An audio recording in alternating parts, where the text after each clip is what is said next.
Hello there, folks. 1 week and one episode away, and suddenly everything changes. Manchester City allowed back into Europe. Middlesbrough going from relegation likelihoods to, well, relegation slightly less likelihoods. And the number of viewers and listeners going up on the programme, with Carruthers presenting it. I really should learn to take the hint. In the meantime, welcome to Football Matters. A tale of two halves for Newcastle, a tale of a 2-week shootout for Boro, a less than impressive weekend for our northeast sides in action, all the reaction on tonight's show. An unnamed Premier League star writes an open letter to the Sun newspaper saying he's too afraid to come out as gay. We'll be chatting about how difficult that is to take in the year 2020 with United with Pride co-chair Karen Pollock. And the fundraiser is almost finished. All eyes on the new season now, whenever that might be. We'll have the latest from Blyth Spartans with their new manager, Michael Nelson.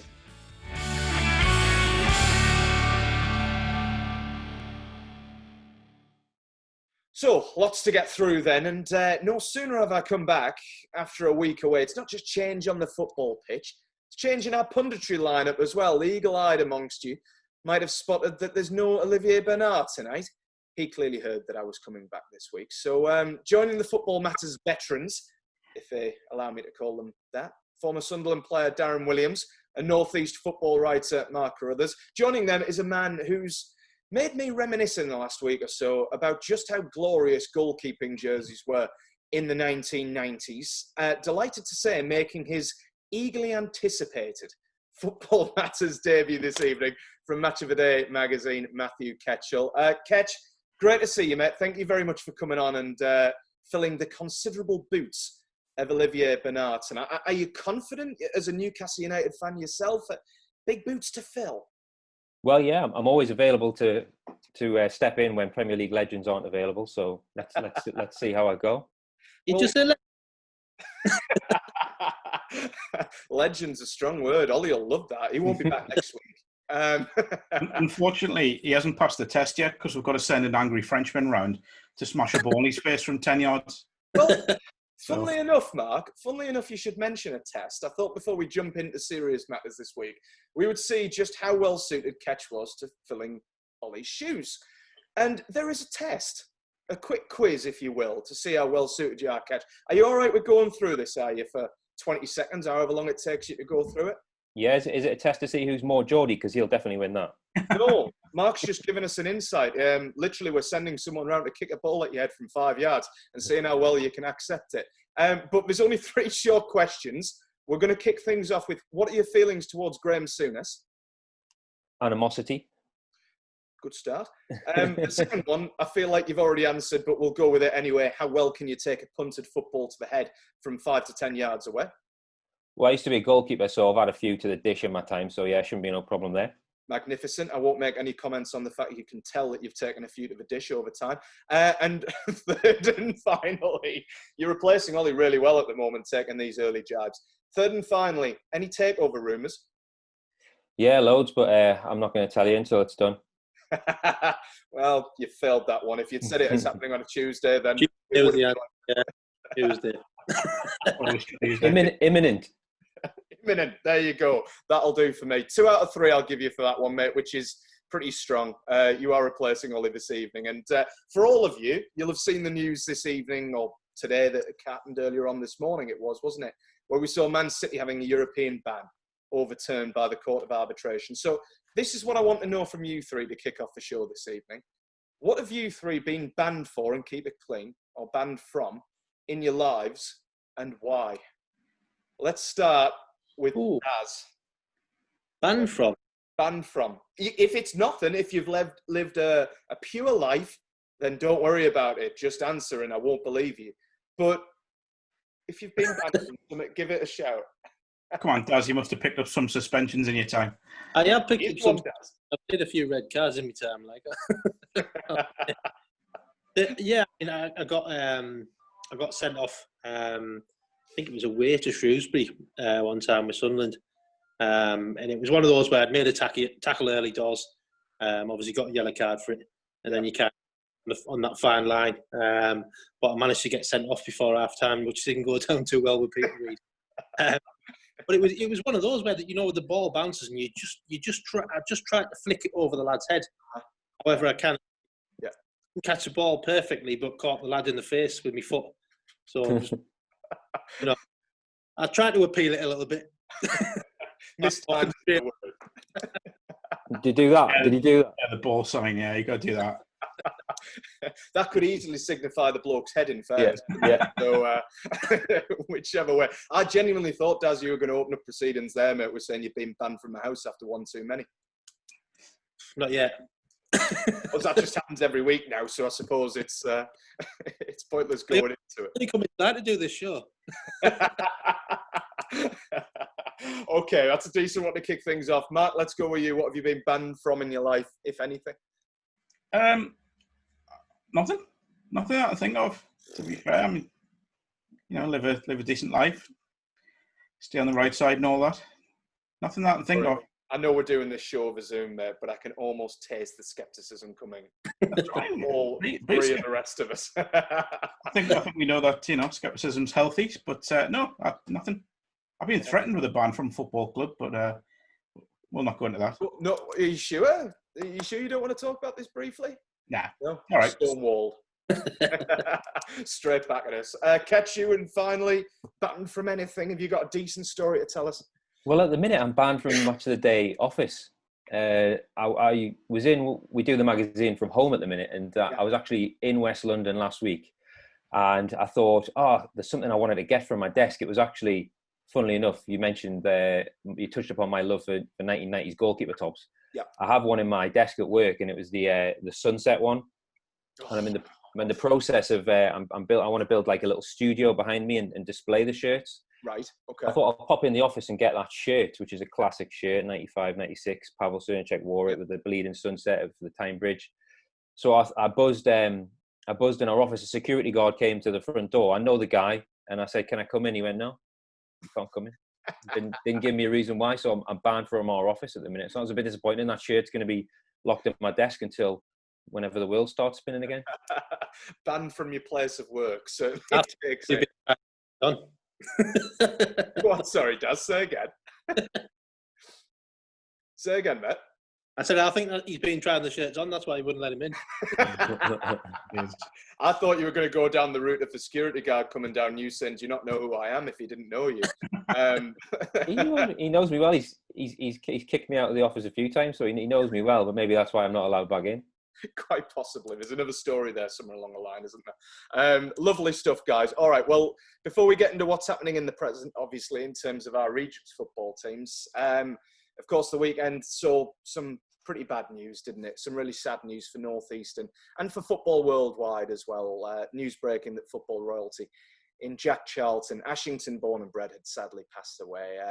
A wonderful player, but a wonderful man as well. Always a twinkle in his eye, always a joke to be had, and as straight talking as they come, which you'd expect from anyone up these neck of the woods. I think the word legend gets thrown around quite a bit, but I think when it comes to Jack Charlton, it probably doesn't even begin to do him justice. But before we get started, guys, I just thought we'd get a word from each of you on Jack Charlton and the legacy that he leaves behind as a person and as a footballer. Just, you know, I think we're getting to a sort of sad stage now where we're looking at losing a generation of legends. You know, that 66 team now, we've lost 3 of that squad this year, I think it is, or certainly the last 12 months. And to think of what a big moment that was for English football, and the fact, you know, you could be looking in the next 5-10 years, we may not have any members of that squad, sadly, around. But Jack, I mean, you talk about ambassadors for the region, you don't get many finer. You know, he's proud of his Ashington roots. There's some lovely images have gone around social media of him and Bobby taking the World Cup back to Washington and being paraded around the town. And I think, I could be wrong, but I think there's a little bit of talk about getting a statue inside Ashington in the town. So, you know, it's just a devastating loss for the local game, for the national game. As you said, the word legend is thrown around far too easily these days, but he fits every aspect of being a legend. Certainly does. Does your memories of Jack Charlton? I agree with Matt there. I think you know, the statue should, you know, there should be a statue there, you know, of him. You know, fantastic player. You know, great, fantastic achievement. You know, and let's be honest, you know, like Matt said, we are losing these guys, you know, at this time in this stage of life, and unfortunately, you we need something, to remember these guys by, because, they've done something that, we haven't done probably won't do for a long, long time. Let's be honest, winning the World Cup is a massive achievement. He's a great guy. Obviously, been in and around football, probably, most of his life. And let's honour him in the right way. Let's get a statue there. I think, let's start a campaign on here. Let's start now, and then let's get it done, because, for someone like that, it's, we do need to remember him, and, make sure something is there, so, people can go and see. We'll leave that with producer Johnny when he decides to surface after probably being to the barbers this week, I would have hoped, to get that campaign started on Twitter ASAP. Ketch, your memories of Jack Charlton, obviously at Northern born and bred, and a wonderful bloke as well as player. Yeah, just a huge personality. Without even trying as well, he just had this comic touch to the way he spoke and stories he would tell. And what I found myself doing this week when I heard the news was I went on and listened to his Jack's Desert Island Discs, which I thoroughly recommend everyone does, especially for the last third where he takes Sue Lawley to task after she accuses the Island team of being a kick and rush side. He takes huge umbrage against this and gets quite vocal about it, and then also goes on to explain how his Island team invented the press.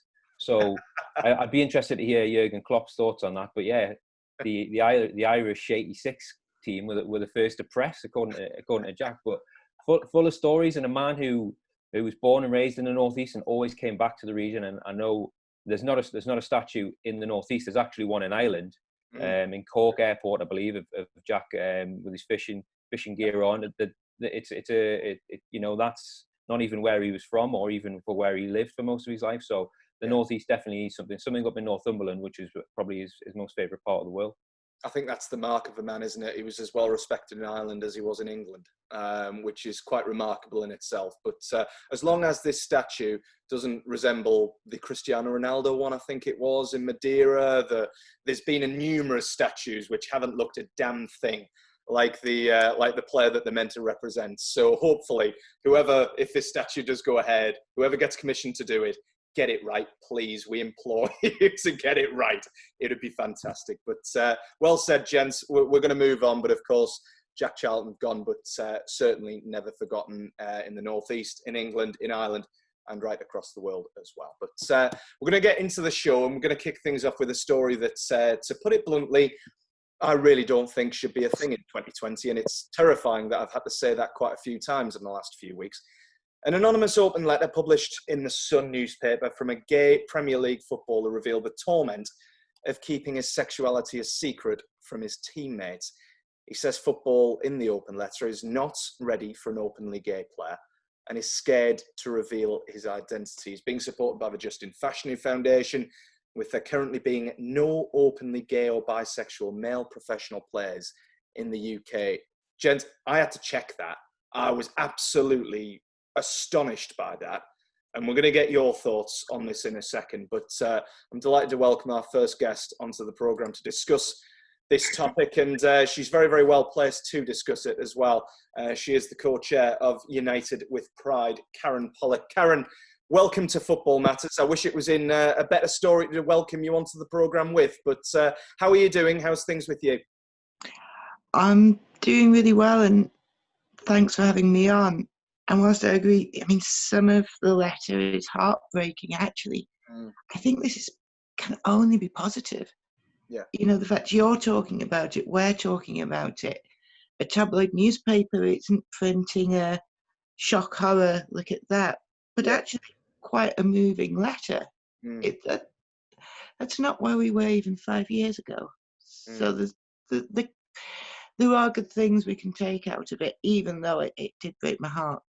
I was about to say, was that kind of your initial reaction, the disheartening nature of the fact that, not the content of the letter, but the fact that in 2020, we are still in a position where a player feels too scared to come out as gay and pass their name out in public? I mean, we have to accept that we're not in the changing rooms, we're not at the training camps. it can't be the case that every single gay player, and they exist, there will be gay, statistically we know there are gay players, bi players, there'll even be a very small minority of trans players, and that's just maths. Yeah. The fact none of them have come out, we can't say that they're all being like paranoid or anxious or overthinking this. There has to be a reason no one's come out yet. Yeah. Now, I think some of it is no one wants to be the first. Yeah. I get that. We all saw what happened to Fashanu. But yeah, my reaction is that this is where we are in 2020, and that's not okay. Is that what it's going to take, Karen, do you think? The fact that there needs to be, and I hate to use this word in this context, but a breakout person who comes out openly as gay while still playing the professional game. Is that what it's going to take to move this on even further or not?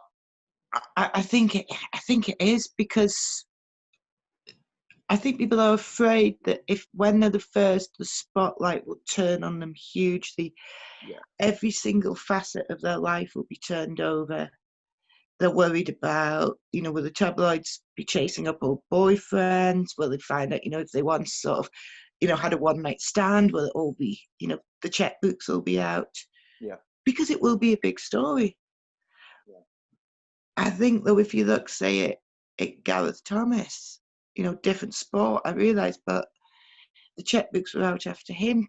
Again, are they unreasonable to be worried about that? I'm not sure. What do you think it says about football? I'm going to quote a couple of lines from this open letter at Go you. for it. You said one of the lines that really resonated quite heavily with me was that even writing this down in this letter is a big step. Not naming himself, but just writing it down in the letter is a big step. What does that say about where football is still in 2020 as a sport? I think, and weirdly, this is, because I'm here for United with Pride. Yeah. Until I read the letter, I hadn't considered how much we might be doing for the footballers. We were set up for the fans so that, LGBT fans would feel safe going to a game and seeing that, you can be a Newcastle United supporter and anything just as long as you hate Sunderland. That's the only discrimination we approve of. But Darren Williams is in this call, Karen, just to... Oops! Nearly saw him fall off his sofa there. You weren't even meant to come on to have a go at Sunderland. Normally, Olivier Bernard's here to do that. So I'm delighted that someone's come on. Ketch, you need to catch up on this one, fella. I think, though, technically it's illegal for me not to have a go at Sunderland every opportunity. I'm sure that's in the law somewhere. But yeah, we were set up for the fans. But reading that letter, I think the players have to realise that a large portion of the fans would have their backs as well. And I know there'd be idiots. There always are idiots. But I think it kind of has to be like the kick out racism. Yeah. We don't go, oh, well, some people are racist, what can we do? We go, no, we make it totally unacceptable in our grounds. And every time we're there with the banners, with our rainbow flags, maybe we're going to make it a little bit easier for whoever this was to go. I know some of the fans will have a go at me, but some of the fans will no matter what. There are fans there, though, who 100%, we won't just stand behind them, we'll stand around them.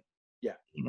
I think that's the best way to look at it, standing behind and standing around and behind them. It's supporting them, isn't it? And it's interesting that you mentioned racism there, because I think one of the key words for me, this anonymous player decided to use in the open letter was when he was talking about the PFA and their involvement was education. And that makes it very, very similar to the Black Lives Matter campaign for me, in the sense that it's not condemning, it's not, criticizing people who may have their own quiet views. It's about educating these people and informing them and making them learn about the prejudice that, homosexual players, whether they're openly out or, secretly behind closed doors, they are having to go through this prejudice.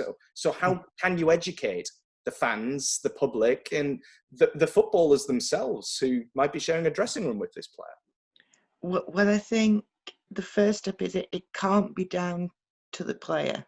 Expecting someone to come out, to be in that spotlight and all of a sudden do the education. That it's got to be down to the PFA, the Premier League and the clubs. I mean, and we've had some really excellent stuff going with Newcastle United. We had an entire game where the captain wore a rainbow armband, where we had like rainbow walkways and half time on the big screens, stuff about this isn't acceptable. Yeah. But it has to come from every quarter. It can't just be, the Premier League stay silent and the PFA do it, or the Premier League do it and PFA don't. It's got to be seen and everybody finds it's unacceptable. As you say, as with, the Black Lives Matter campaign. Mm. And I know what you say about education, but also has to be like a zero tolerance on hate speech. Mm. Yeah. And I think those two go hand in hand. Yeah. Educating the fans for whom it's just ignorance, so they don't even realise they could be hurting one of their heroes when they make certain chants, which I'm not going to mention. No.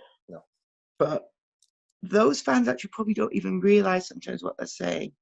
Mm. And that's where I think the halftime campaigns, the posters, saying this isn't okay. But that when we tweet, sometimes we will get horrific abuse saying, we shouldn't even be in the ground. Especially on Twitter, we will get people telling us we can't be Newcastle United fans, that we mustn't attend games, using words that are really unpleasant. Yeah. That has to be zero tolerance, because those guys, that's not about education. That's just hating people because of who they are. So to kind of progress things, we talk about the campaigns that have been brought in. We saw last season as well with Jamal wearing the armband, etc. The campaigns that are being brought out. In the near future, Karen, especially off the back of what's happened in the last few days with this open letter, what further steps need to be taken, do you think, from a United with Pride stance, but also from a PFA's stance and, from other governing bodies, let's be honest, in the game? Well, I think there has to be a stance was an area that's never really mentioned. I think the managers have to start being much more vocal.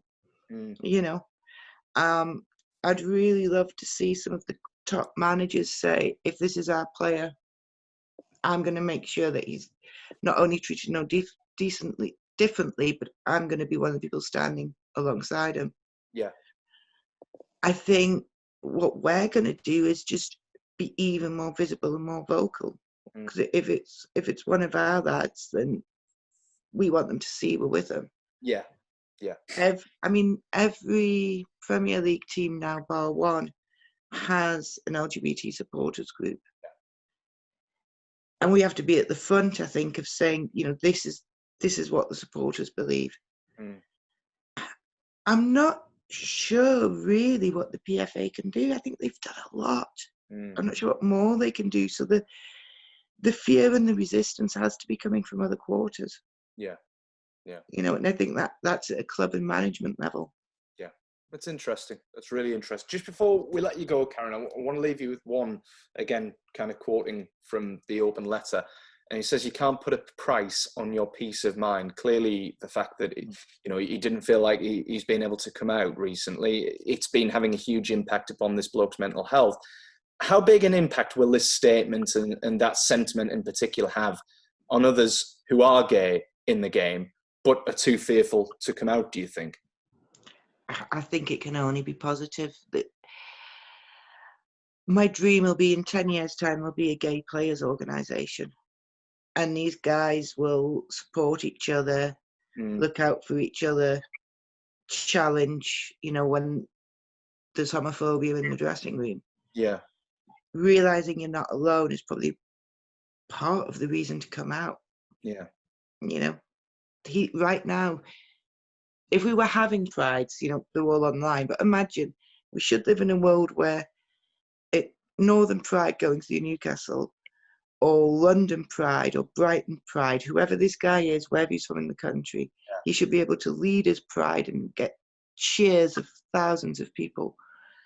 And instead he's having to hide away. He can't be open with his football community, and he can't be open with his gay community. How lonely is that?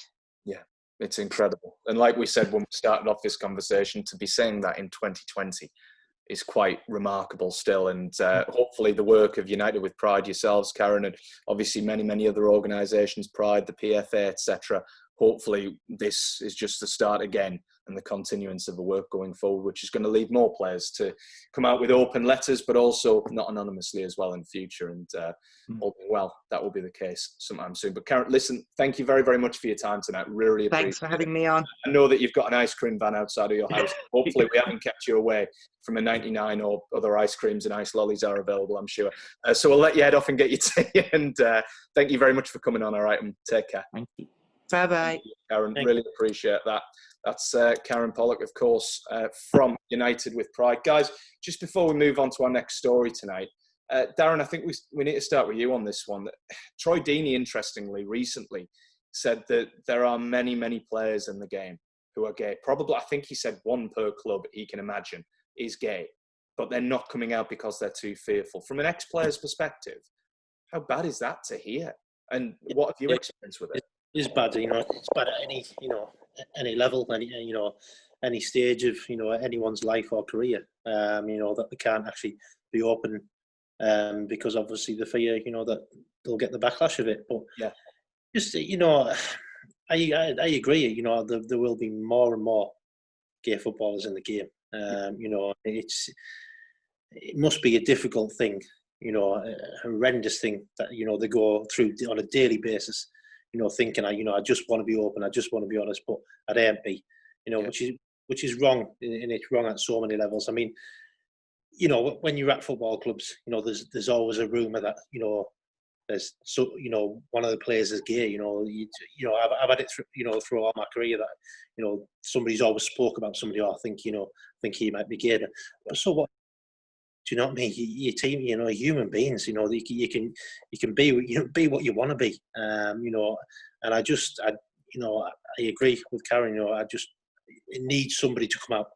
It needs somebody strong enough to come out and just say, this is me. This is how I am. And it will be, it will be a floodgate of other. And it can only be better for these guys and with the mental health, because it must be absolute nightmare on a daily basis to go into training, to play games, to travel, all this thinking in the back of your mind, I just want them to come out. I just want to say something, God, I can only say, I hope one of them does, because at the end of the day, it won't, from a personal point of view, if I was in the dressing room, it wouldn't change my mind, on that person one little bit, and I think that's it's got to come from within inside the club, your players have got to stand by, your manager stands by, everybody at the club stands by you, and then it just becomes a better world, because unfortunately we've seen what happens, if things get on top of people, and we don't want that to happen. Yeah, it's interesting you raised the kind of mental health point with that, Mark. How important is it that mental health as a topic, as an issue, as a theme is tied into this, heterosexual homosexuality within football? How important do you think that as mental health and the awareness and the exposure of mental health in football advances, that should go hand in hand, surely, with, exposure with homosexuality? Well, I think the main thing on both those accounts is that, everyone involved in football, and I hate using the word stakeholders because it's such a corporate thing to say, but there's everyone, all the stakeholders within the game, whether it's media, whether it's people within clubs, whether it's players, everyone, or supporters, everyone has got a responsibility to create an environment where it is safe for people of the LGBT plus community to explain their reasons for holding back, to come out and explain, to come out and say that they are a member of that community. It's sad that we are in 2020 now, where we accept a lot of different things, but we don't accept someone, I'd say we, but there is a minority, won't accept someone's sexuality. And that is utterly depressing. It's as depressing as what we said on here a couple of weeks ago when we talked about the Black Lives Matter. It's 2020. You can be anything you want in life. You still get people picking ridiculous arguments like that. But we do, as I was saying there, we need to create this environment where it is safe for people to come out, where they feel comfortable to do that and where they're supported. And I agree with Darren. I'd be shocked if there were people within the dressing room that would treat a player any differently. Now we do, and I should say from a non-league point of view, there are a couple of players that have come out in the last sort of 5 to 6 years.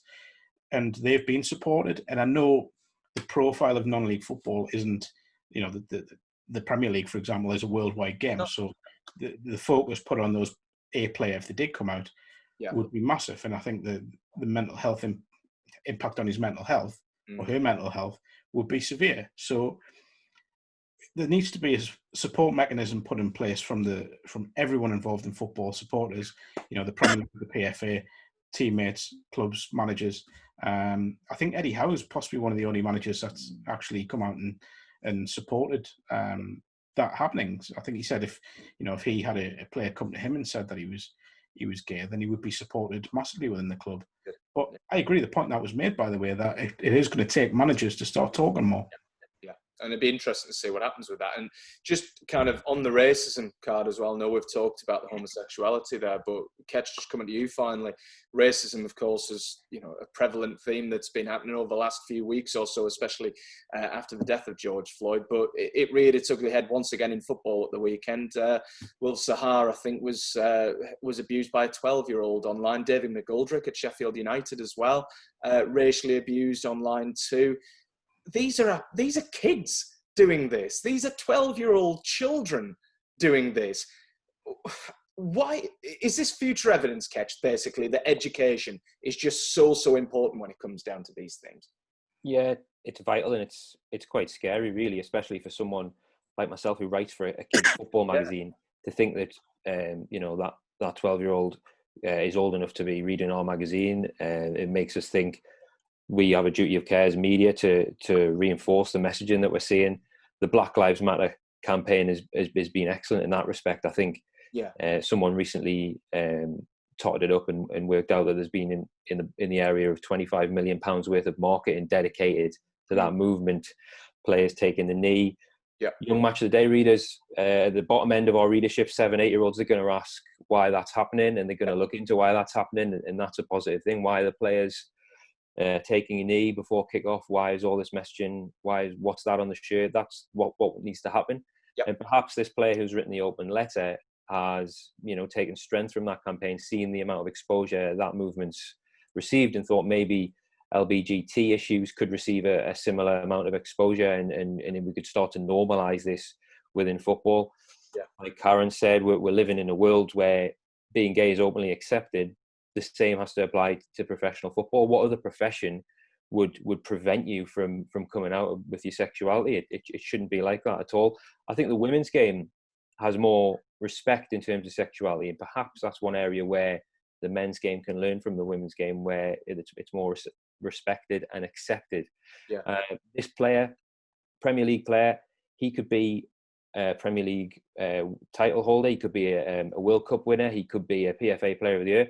Yet if he was to come out, his sexuality would define what we know him for, and that's wrong, and that shouldn't happen.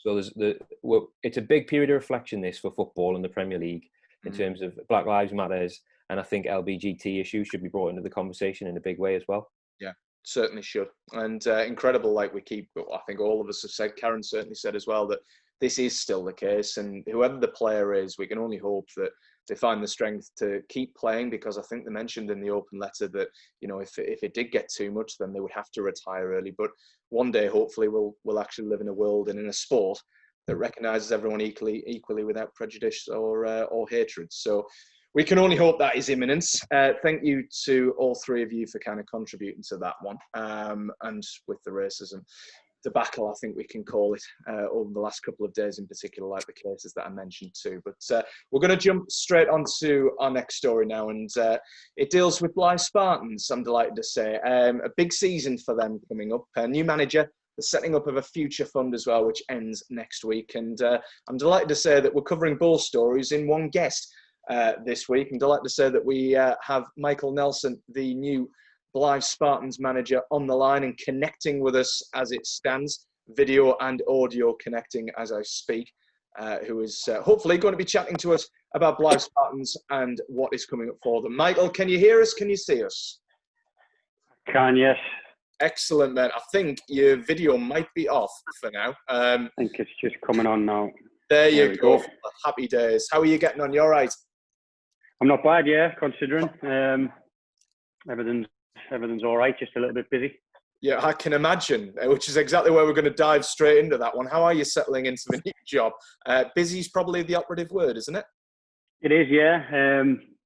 Busy in terms of phone calls and texts from agents and players and stuff like that. Had the boys back in training the last 4 Saturdays, so that's been a bit of a break, shall we say. Nice to get back, but very limited to what we can do, obviously. But yeah, just busy trying to get as much information on as many targets as we can, really. Do you think it's helped or hindered you coming into the position with so much uncertainty going around in the world in terms of when the new season's going to be beginning or not, and obviously the furore about last season? Do you think that's helped you or not? I couldn't say. I've never been in this position before anyway, so I've got nothing really to compare it to. So it's a first for me in terms of going into being the manager of a club myself. So going in under these circumstances is just something I have to deal with. It's some first and some story to tell the grandkids one day, I imagine, the first managerial position you held, and it was happening at a time of global pandemic. Before we come on to the squad and the aspirations, etc., I just wanted you to talk to us about this future fund, because the fans' donations, like we've seen at a few clubs in the North East, they're making an absolutely huge difference at Spartans, aren't they? They are, yeah. I know Blyth had the 1899 club going for a number of years as well, which is a massive help, and it has been throughout the course that it's been run. But getting the future fund set up was just an idea to try and sort of boost the budget, bring a bit extra money in, and it was pretty much fan led. There was a lot of fans turning up at the club with checks for £50, £100, £200, and also people sort of emailing the club and asking how they could make a one-off donation. So it was pretty much a fan-led initiative. So we thought we should really set something up and give them the opportunity to chip in and contribute. And thankfully they've done it in the numbers, and we've managed to raise quite a bit up to now, which has helped us already in the transfer market. And hopefully we'll raise more before the page shuts down, and it'll keep us going and get us a good squad to compete in the coming season. Yeah, I was going to touch upon how it's helped you in the transfer market. Obviously, the announcement of Matthew Elston brought in from Boro, a great signing for yourselves. But how do you think the fans will feel knowing that it was their contributions that have effectively allowed you to get this transfer over the line of a really quality player as well? It has to be said. Yeah, well, hopefully if he doesn't work out, then they can take the blame instead of me. but no, it was something that probably without the future fund, we wouldn't have been able to do it, or we wouldn't have been able to do it so quick. To be fair to Matty, we've spoken to him for a while, and obviously know he's a local lad in terms of being a North East lad, which is pretty much where our budget lies. We pretty much have to recruit locally with the budget that we have, albeit the budget is pretty much guesswork at the minute. Bringing him in, it's went down well on social media, and I even had a couple of agents text me and say that it's a good signing. So it's up to us now to make sure we get Matty fit and firing and raring to go for the start of the season, and let him show the fans what he can do, but also show probably a lot more people who possibly weren't convinced with him, and hopefully it'll lead to bigger and better things for Blyth, and bigger and better things for Matty as well. Of course, he's one of 3 signings. You talk about, looking regionally and looking within the region to pick up new signings. Callum and Kieran have come in from South Shields as well. Just on the uncertainty of the budget, and obviously the uncertainty of the start of the new season as well. I mean, that must be hugely difficult for you to operate in, not knowing the budget and obviously still having the playoffs to culminate. Yeah, I mean, credit to the chairman and the board. They sort of put a budget sheet together, showed me the incomings and the outgoings of the finances, and were pretty transparent and upfront with what they had. Sort of put a budget together, and we sort of worked off that before I accepted the job. But that is very much guesswork in terms of it's based on predicted crowds. You know, I think we have they've been working hard in the background to secure sponsorships. Yeah. You know, pretty much trying to renew the sponsorships from last year's sponsors, and if we can't renew them, then we'll go and look elsewhere for other ones. And we've also tried to come up with the odd idea of different sponsorship avenues, shall we say, to try and create a little bit more money. But you know, credit to them for actually getting a budget in place. But like I say, and if the fans are scared off by the pandemic and don't come to watch the games, then I'm sure the budget will decrease. But you know, we're hoping that people are pretty much sick of not seeing football and they come in the hundreds, and hopefully we can start well, get some wins on the board, and keep them coming through the turnstile. Yeah, we can only hope that's the case. I'm going to embarrass you now, Michael. This is really the reason that we brought you on Football Matters tonight, and bringing Daz into the conversation, a bloke that you know very, very well. Daz, you know, we've talked about Blyth in this situation. In terms of bringing someone like Michael in, is he the perfect person to be brought in to deal with this situation at Blyth right now? You can be as eloquent and as lucrative with your speech as you want here. Really, really embarrass him and be nice about him. No, I mean, I think we touched on it, you know, not so long back. You know, Michael's a great appointment. You know, obviously I've had the pleasure of obviously taking the field with him at Hartlepool. You know, he's a great lad, great attitude, and he leaves no stone unturned, should we say? You know, that was in his own career as well. You know, he wanted to strive, he wanted to be better. You know, week in, week out, and to have a manager like that coming in with the experience he's got, you know, the valuable playing time he's got under his belt. The experience of the area as well. You know, sure, you know, for Blyth, you know, that'd be probably, you know, one of the best signings, you know, regardless of who comes in on the playing side of things. You know, getting a manager with that calibre, and you know, that attitude and that drive, you know, will only infect the players. Michael, has Daz ever been that nice about you before or not? No, but it did cost us about 100 quid before we came on here. I had to transfer some money over to him to say that. So. At least you're honest about it. Anyway, we talk about the test, Michael, obviously, at Blyth. We know the history of Blyth, the huge history behind Blyth Spartans.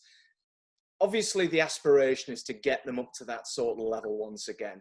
How big a test is that, given where the club is right now and given the situation that we all find ourselves in the middle of coronavirus? If you look at if you were to compare, you know, like for like, and go with last year's budget to this year's budget, then you'd say it's a massive test. Yeah, a really big test. But we don't know what other people's budgets are going to be like in the league as well. So we can't go around saying, oh yeah, you know, our budget's smaller than last year, and plead poverty and be all negative.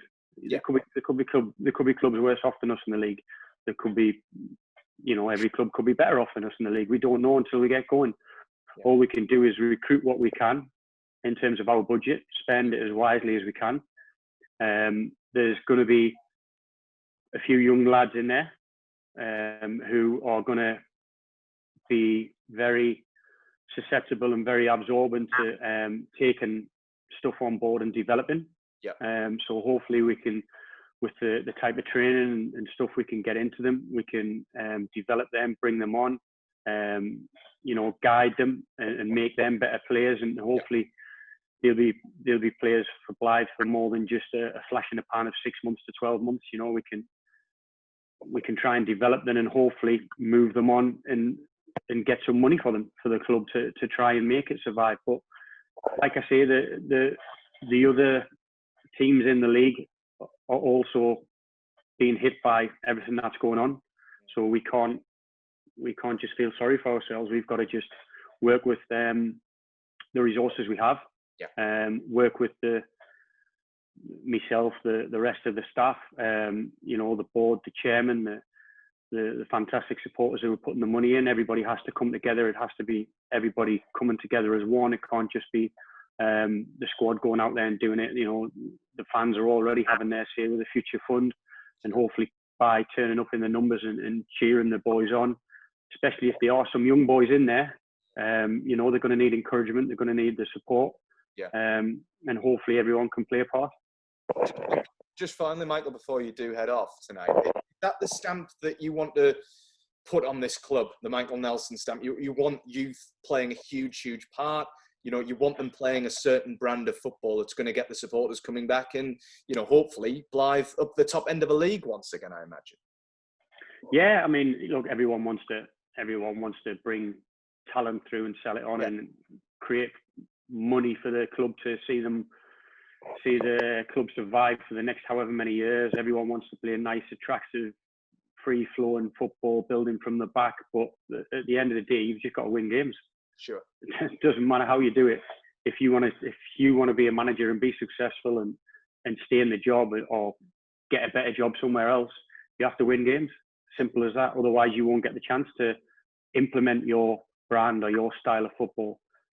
So ultimately, we've got to get the best 11 players out on the pitch week in, week out. Give them a real clear understanding of what I want, what we do with the ball, what we do without the ball, principles, give them a shape, a philosophy, and most of all, we've got to develop a real work ethic within every player from 1 to 11.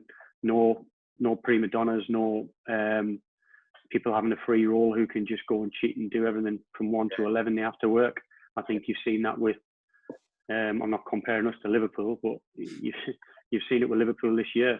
Mo Salah, Mane, Firmino tackling on their own byline, and that's the work ethic you need in a team. I tell you what, if Spartans fans could see the likes of Salah, Firmino and Mane over at Croft Park, that would be absolutely superb, wouldn't it? Just very, very quickly, Michael, not on Blyth, Gateshead, of course, at one of your former clubs. Huge game this weekend. Fantastic to see them back in those playoffs. Your thoughts ahead of this tricky test against Brackley, I think it's best described as? Yeah, Brackley, a very good team. Obviously, my only game at Blyth, which I managed to rescue us from relegation with a game down there. They were very good. They're strong throughout. Spine of the team's very experienced. But Gates has got some very good technical players in there, and they've come up with some brilliant performances throughout the league campaign. So hopefully they can go down there and do a job. The pitch wasn't great when we went down there, but it's obviously hasn't had a great deal of football on it, so hopefully it'll suit Gates when they go down there. Yeah, we can only hope. Michael, listen, thank you very, very much for your time tonight. Really appreciate it, and goes without saying, obviously, but best of luck whenever the season does start to resume for Blyth, and especially over the next few weeks in putting that squad together. It sounds like you're going to be kept pretty busy. Thank you. Cheers, lads. See you later. See you later. That's, of course, Michael Nelson, who is the new manager of Blyth Spartans. Guys, we're going to jump up the leagues a little bit. We'll come back to Gateshead in just a bit, but I do want to talk about Newcastle and Middlesbrough before we start running out of time. Let's start. Which one? Newcastle or Boro or both? Let's go with Newcastle first, shall we? It's not the best 7 days or so for them. We'll tell you what, we'll just skate over the Manchester City game. We'll leave that one well behind. That was last Wednesday, long time ago. Let's just focus on the weekend game against Watford, because they have a terrible record at Vicarage Road to Newcastle, and it didn't get much better on Saturday lunchtime. The Magpies controlling the first half, going a goal up through Dwight Gale, who seems to be completely and utterly revitalised. Third goal since the restart. Backed off second half, though, 2 Troy Deeney penalties. Got Watford a crucial win from a Hornets perspective, and a very, very disappointing defeat from a Newcastle one. Mark, the ultimate tale of two halves down at Vicarage Road, wasn't it? I think it would be very easy to say this was an example of a team that's got motivation in the game against a team that isn't really playing for anything. It'd be very, very easy to say that. Yeah. But I think that would be glossing over a lot of the deficiencies that Newcastle showed in the second half. They were good first half. I wouldn't say any more than that, but they certainly looked better than Watford. But the manner of the turnaround in the second half should be a concern for everyone in that dressing room. And, Steve Bruce has taken a lot of stick over the last 7 days to 2 weeks. Some of it is very justified. But I think what we saw on Saturday was a group of players that needed to start taking some responsibility. It's been passed on to the manager too much. I saw a lack of leadership, a lack of responsibility. and that's a real concern. It kind of reminded me a little bit of the end of Alan Pardew's time in charge, where the players were going out on the pitch and just going through the motions, and allowing the manager to take stick. And I'm not by any means saying that Steve Bruce doesn't deserve stick, because I think there were a couple of substitutions on Saturday just perplexed me. I just didn't get them, particularly the Manquillo going to left back and then conceding the penalty within seconds. But there needs to be an overall collective responsibility now, because they've got 3-4 games left. They need to end the season strongly, no matter what happens with takeovers and all that sort of thing. They need to gather some momentum that they did get from the impressive performance down at Bournemouth, which they do deserve a lot of credit for. But that momentum and that positivity from that performance, and I dare say the confidence, has now been lost. And I mean completely lost, because of what they did at Man City last week, or what they didn't do at Man City, we should say, and what happened on Saturday. So they have a responsibility to themselves more than anyone to end this season in as strong a manner as possible. And that starts on Wednesday night against Tottenham. Before we come on to Tottenham, Ketch, just two things from the game. One is a simple one. Were both of them penalties? And the second one, Fabian Schär in midfield, thoughts? Yeah, the penalties were soft, and you feel aggrieved when they go against you, but you would have felt like we got out of jail if they hadn't have been given. That's how I'd rate the penalties. We haven't conceded a penalty all season, and then all of a sudden there's two in one game, which is annoying. And I'm also a little bit annoyed at Dubravka for not doing his homework. Troy Deeney smashes the ball down the middle every time he takes a penalty. Has he not watched Deeney's penalties, knowing he might face a pen? And he's had a second chance at a pen, and Deeney smashed it down the middle. I'm sat there screaming, stay up. And I know he's hit it as hard as he could probably hit a football, but little things like that don't help and annoy me. And then Fabian Schär in midfield, he just looked completely lost. Wide open spaces all over that midfield. And we've got Matty Longstaff sitting on the bench watching this. They've dangled a big contract in front of him that they want him to sign. And yet he's deemed not able to start the game because Shelvey needs someone with a physical presence to play alongside him. We need to stop treating Shelvey like this. He can be a physical presence. And we need to stop thinking he needs the big lad alongside him to carry the water and put the tackles in. Isaac Hayden's stock rises every time he doesn't play, because whoever comes in can't do the job he does. So Shelvey needs to take responsibility and start putting himself about the pitch. He's a big lad. He's a strong lad. He likes to tackle. He can do both jobs, and you can play alongside someone like Matty Longstaff. Matty Longstaff, I look at Arsenal and Saka. That he's just being thrown into the team, and being allowed to develop and flourish. And why are we not putting Matty Longstaff in there with nothing to play for? Help build his confidence up, maybe build his value up. Maybe that's what they're scared of. But this is a young Geordie lad who's proved in fits and starts he can do it. I was disappointed not to see him start, and I was disappointed to see a central defender looking just completely lost in the middle of the park all game. Do you think that nullifies John Joe Shelvey's influence as well, in the sense that he knows that Fab Schär isn't entirely comfortable sitting alongside the midfield, which means that he's not got two eyes on the game necessarily, John Joe. He's keeping half an eye on what Fabian's doing and then thinking, I'm not necessarily going to have the influence that I would. Is that starting to have an impact on him or not, do you think? Yeah, well, Scher's not used to playing in midfield, so some of the positions he takes up just aren't natural and don't contribute to the team. And it's such a key position, central midfield, that, if it's not working, then the whole mechanic of the side breaks down. And Shelby's a confidence player. If he misses a pass or concedes a foul, sometimes his head can drop. So you need to get Shelby in the mood, and Fabian Schär didn't help at all on the weekend. And I think it's an experiment that we should forget about, and we should give some of the young lads. We're quite blessed with midfield. I know Longstaff's out. Sean Longstaff's probably done for the season. But Hayden's in there, and I'll give Bell on the bench. Yeah, I would give them a go rather than chucking central defenders in there. Yeah, it's interesting. One thing we're not going to do, by the way, is compare Steve Bruce's season to Rafa Benitez's season. I think that's been done to death in various different quarters, so we shan't be doing that on the programme tonight. Darren, interesting point that we've kind of raised there between Ketch and Mark in terms of how the season's going there for Newcastle now. Is it almost in danger, or has it already fizzled out, do we think, with 3 fixtures remaining from what you've seen of them or not? Yeah, I think, we touched on this, a couple of weeks back, but just basically saying, obviously, Newcastle got themselves in a position where, they were safe. They could be in the Premier League next year. And this is the old cliche, isn't it, where, players are just kind of like on a bit of a cruise now. Which isn't great, because I think, as a pro, you should want to finish the season off as strong as possible.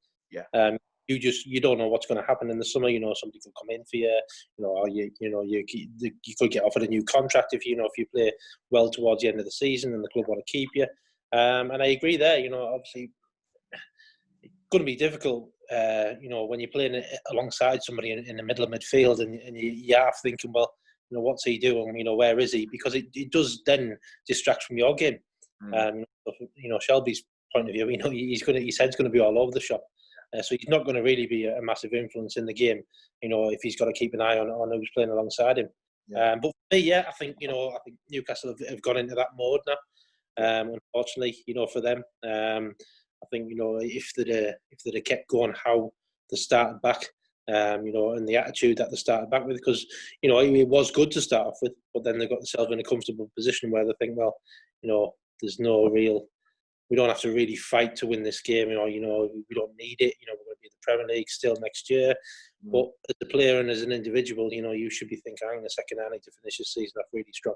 Yeah, it gets really interesting next, obviously, like Mark just pointed out, Tottenham next, then Brighton, then Liverpool, the small matter of, at St James's Park. 43 points Newcastle on, just to round it off now. I think they're down, 13th, is it? Does that represent a good season, guys, or not? It represents a good season under Mike Ashley, yes.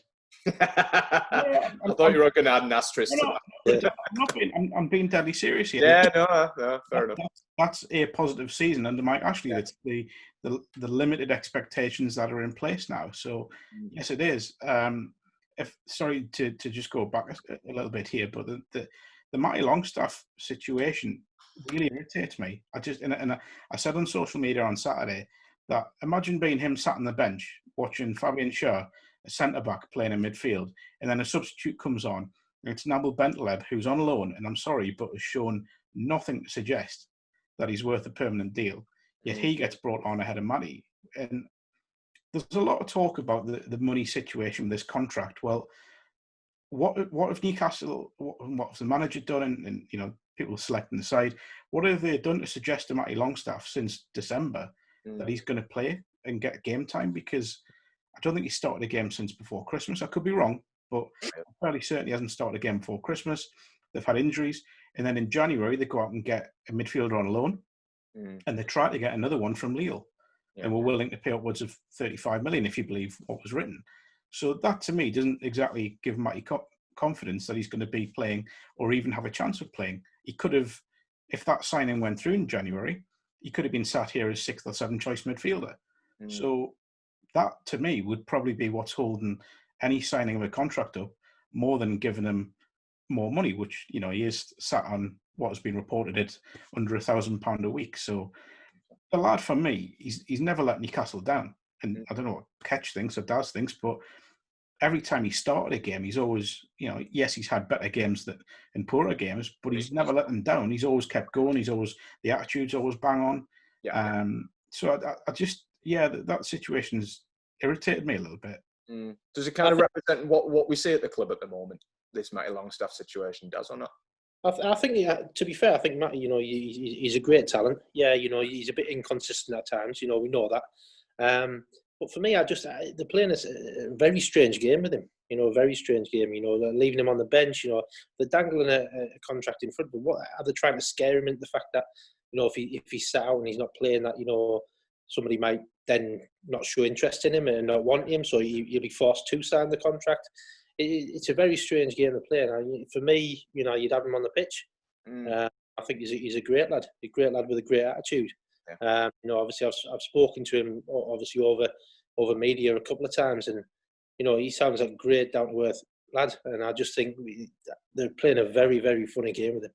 Yeah, be interesting to see how that one turns out with Matty. And interesting, of course, to see how the rest of the season turns out for Newcastle, bearing in mind what we've just talked about for the last 10 minutes. Like we said, Tottenham, Brighton and Liverpool coming up for Newcastle to round off their season. It'll be interesting to see if they move off 43 points. That's Newcastle. Things didn't get much better if you're a Boro fan either. A few days after a big win down at Millwall too. Inconsistency playing a part again. 3-1 defeat, heavy 3-1 defeat at home to Mangilla's Bristol City.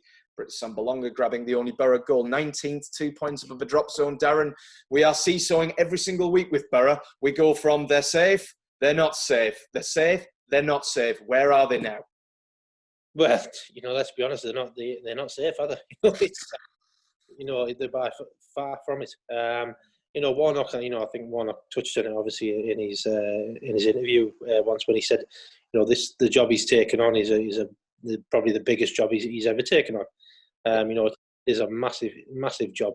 And I think if Middlesbrough do go out, they could end up being a Leeds United, obviously Sunderland at the moment, stuck in League One for quite a number of years, which won't be good, which won't be good. And I know everyone points a finger at the chairman at Middlesbrough, but this guy's ran the club, for years and years and years. He pumped money in after years, and I can't even imagine the amount of money he's pumped into the club. It's a very uncertain time at Middlesbrough, but when you look at it, we go on about Sunderland, the youth system, etc. Middlesbrough's got a great youth system. They're signing some great lads. Callum Kavanagh signed today, Graham Kavanagh's son.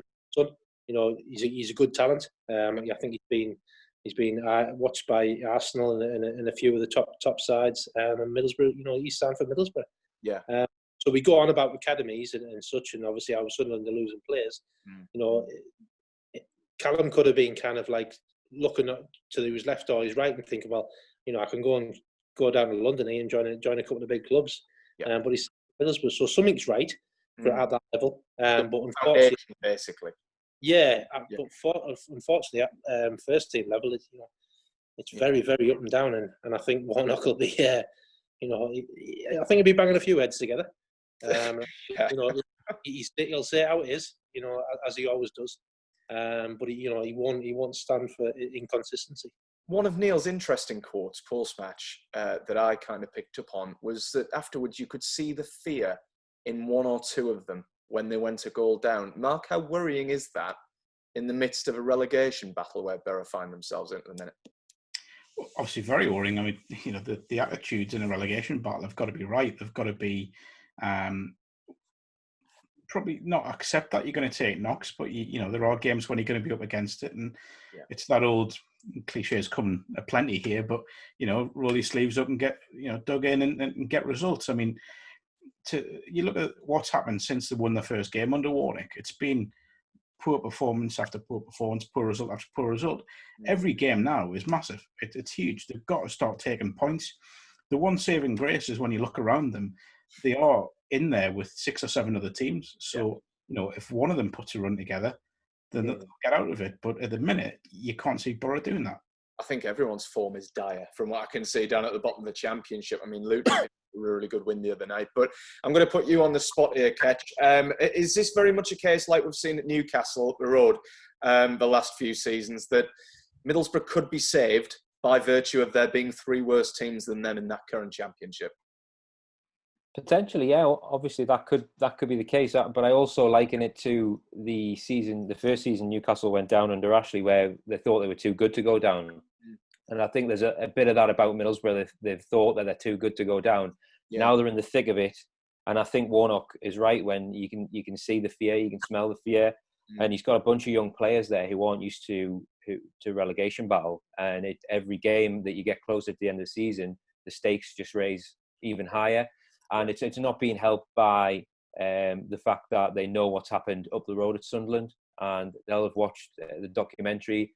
They'll have seen how difficult it is to get out of League One when the budget halves, when you've got to lose players, and there's a lot to lose at Middlesbrough. If they have to turn the tap off at the academy, that's going to be a crying shame, because that's what Sunderland are doing. They're selling really young players for small amounts of money, when really you would like to see those players get into the first team at least and get a proper value on them before being sold. At Sunderland now, they're selling teenagers for nominal fees, and Middlesbrough have got a fantastic youth setup, as we know. They go down to League One, the investment in that dries up. and then you're in the slippery slope. So I think panic's setting in. There's a young squad there. It's time to win, and time to win ugly. Forget about style of football. Yeah. You've just got to get points on the board, and I think Warnock knows exactly how to do that. So that's their saving grace. They've got a guy there who's been there and done it before. So the big question for all three of you before we finish: do they survive? Hull, Charlton, Huddersfield, Birmingham, Luton, Barnsley, all down there. Simple word: yes or no. Do Boro survive out of that? I'll just say quickly. I knew it. I was just going to jump in on the back of what Ketch said there. I do honestly believe the next 3 weeks could define Middlesbrough Football Club for the long term. If they can stay up and rebuild in the summer and get some more of the kids through, then they could. Not that they have to establish themselves in the Championship, they've already done that, but they can put in the building blocks to do something a little bit better than what they have been. Yeah. So, it is a massive 3 weeks. Do I think they'll stay up? Yes. But I think it'll purely be based on the fact that they have the manager will keep them up, I think. I think Warnock's the key. So, yes, I think they will, but it'll be tight. Excellent. Darren, yes or no? Are they going to stay up or not? Well, I mean, I was just going to say, I mean, obviously, at this time when you're stuck in this position and it's, it is nerve-wracking going out there, when you're in the relegation zone. And as much as it's nerve-wracking for the young lads, it's nerve-wracking for the experienced players. But the experienced players, and you need the drive. You need them to stand up and say, we've got to take this by the scruff of the neck. We've got to lead by example. And I don't see that happening at the moment. So if that doesn't happen, as much as obviously Warnock is the best manager to get them out of this situation, if they don't stand up to be counted, I think they'll go down. Strong. Ketch, last word on Boro for you. Yes or no? They're going down or they're staying up? Unfortunately, I think Steve Gibson's being too loyal, and I think he's made the change too late. Warnock, potentially the right man to keep them up. I think he's come in too late, similar to when Newcastle gave Steve McLaren too much time. If Rafa had come in earlier, I think there would have been a different story. If Warnock had come in earlier, I think it would be a different story. So I'll worry for them. I think they'll go down. But if they can keep a hold of Warnock, and if they can give some game time to younger players next season, they might make a better job of coming back up to the Championship than Sunderland have done. So it doesn't look good for them, but it's not the end of the world because the youth setup and Neil Warnock know how to do it. Might well save them, those two. Just before we move on from Middlesbrough and Newcastle, I'm not mentioning the name, and I swear that I wouldn't talk about the dreaded T word on this programme until it's done, but the Newcastle ownership debate rolls on into another week, and we've had a certain broadcaster say that it is going to be done on Friday this week. If we had Olivier Bernard on this programme tonight, he would be ripping whatever hair he has left out. He firmly believes it's going to happen on a Tuesday, just doesn't know which Tuesday it's going to be, of course. But do we agree with a certain broadcaster that Friday could be the day for the Newcastle takeover, folks, or not? I don't know. I'll block him anyway. Anyway, just giving up now. It is. That's what. Maybe Friday could be. Any Friday. It'd be. We've just got round to it that it'll be a day ending in Y. Basically, it'll happen. But Ketch, we don't get you on often, mate. What's your kind of overall thoughts on it, or is it just like many Newcastle fans out there, in which case it's just get it over and done with, a decision either way? I mean, I've just kind of switched off from it. It's so boring. It's like the most boring poker game ever. They're trying to raise the stakes and leverage deals, and it's just. I think it's so complicated and nuanced. I think it's months away from any resolution. And even when we do get a resolution, I think that'll be appealed. Whether, if it's a green light, yes, they can take over, then, you might get other clubs appealing it, and vice versa. I think Saudi Arabia might launch a legal appeal if the Premier League block the takeover. So I just think I'm just bedding in for months and months of annoying takeover chat, and it's crazy really to think when this first came out in April that we're still sat here mid-July and there's no resolution. I don't blame you, mate, and it's driven Darren to drink as well, as I've just seen in the bottom box, downing off his pint or whatever he was drinking. I'm sure it was orange juice or what. Orange juice, mate, yeah. Laced with vodka, because you heard me mention the Newcastle takeover, I'm sure. We're going to move on very, very quickly onto the final story of the week, and only a few minutes left for this one, but we have to mention Gateshead, like we briefly mentioned with Michael Nelson. Big weekend ahead for Gateshead. Obviously, came so close to going under last year. We've talked about the fairy tale story there. They take on Brackley in the playoffs. Mark, you passed on the odds to me of them going up from the National League North at 20-1. Rank outsiders, I think we can describe Gateshead. Underdogs going up from that league. And a hugely difficult game against Brackley, isn't it, Mark? Yeah, the odds thing, I'm always wary of bookmakers' odds in non-league football because not massively sure how much investigation goes on. Gateshead have got a very good record against most teams that are in those playoffs. I think they beat Brackley at home. I'm fairly certain they beat Boston home and away, who they would play if they win on Sunday. But look, this Gateshead squad, the one thing I've learned over the last 12 months with the club as a whole, don't rule anything out. Don't rule anything out. There is little expectation of them because they got into the playoffs on a technicality. But they are a very, very talented squad. There are players in that Gateshead squad, for me, could play Football League comfortably. And if they come together on the day, there's no reason why they can't get a result down at Brackley on Sunday. What I'd also say is when I look at the way things have panned out, this is effectively the first day of a new season. And nobody knows what's going to happen in the first of a new season.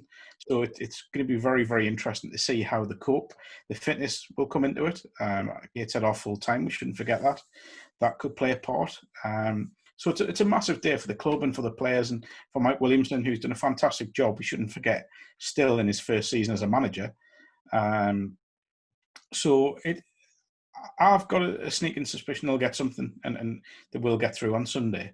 But it is going to be very tough because Brackley are a top side, powerful in midfield, well organised, disciplined. It's going to be very tough. So Gateshead are going to have to beat their very best. But I like an underdog story, so we'll say they'll get something. I was about to say the mantra "never write off Gateshead," but never write off an underdog as well. At the end of it, I'm sure that'll be mindful for Brackley.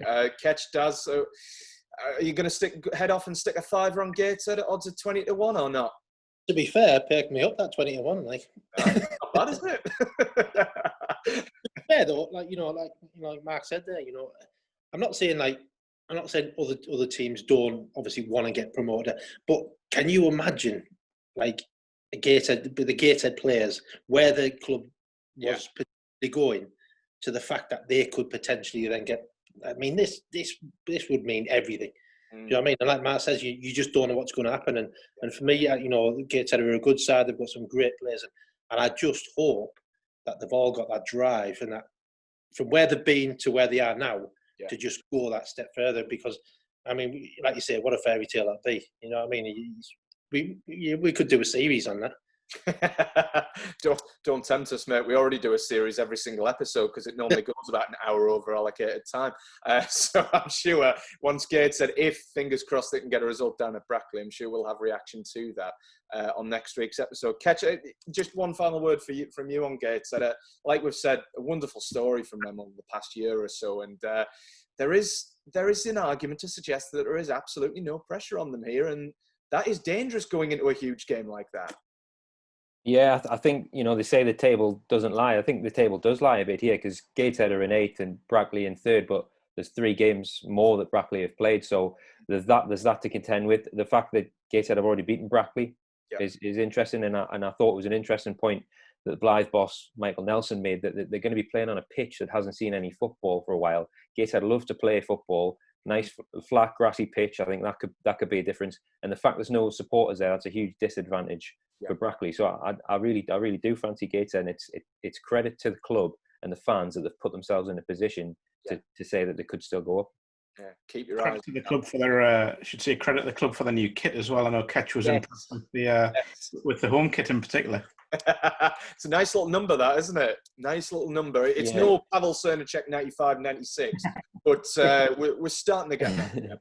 It takes a lot for me to like a Puma kit, and that's a nice kit. So. Other kits are available, of course. But yes, well, we'll obviously be keeping half an eye, 2 eyes on Gateshead this weekend, and hopefully they can do the good or produce the goods down at Brackley. Difficult test, but one that Gateshead in the past 365 odd days have told us don't write off Gateshead, like Mark has rightly said. So we'll be interested to see what happens down there. That pretty much does it for this week's programme. No Football Matters Extra this week because we're lazy. But we'll be back with that from next Monday. So it just leaves me to say thanks to tonight's guests, Karen Pollock and Michael Nelson. Darren, Mark, thanks as ever for you guys. Olly, wherever you are. You find, mate, you've been adequately replaced by Ketch this week. He passed a test. He talked about Pavel Srnicek's goalkeeping jersey, and then he produced insightful analysis with a bit of chat about the takeover. Your place is under threat, Mr. Bernard. Ketch, did you enjoy it? As Ollie Bernard would say, why I pet. Well, he never got it.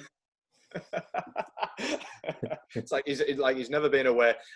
Ketch, thank you very, very much for turning up this week. We really appreciate it. Tremendous to have you on, and hopefully Football Matters fulfilled every dream that you ever had of this podcast, which I can imagine was precisely none whatsoever. So thank you for coming on. Take care of yourself. And for all of you watching at home, of course, we've got this out on YouTube, Facebook and the likes. We also have the podcast out on iTunes and SoundCloud too. So do give us a listen, give us a like, give us a share, do your usual. But most importantly, come back again in 7 days. From all of us here at Football Matters, take care. Bye for now.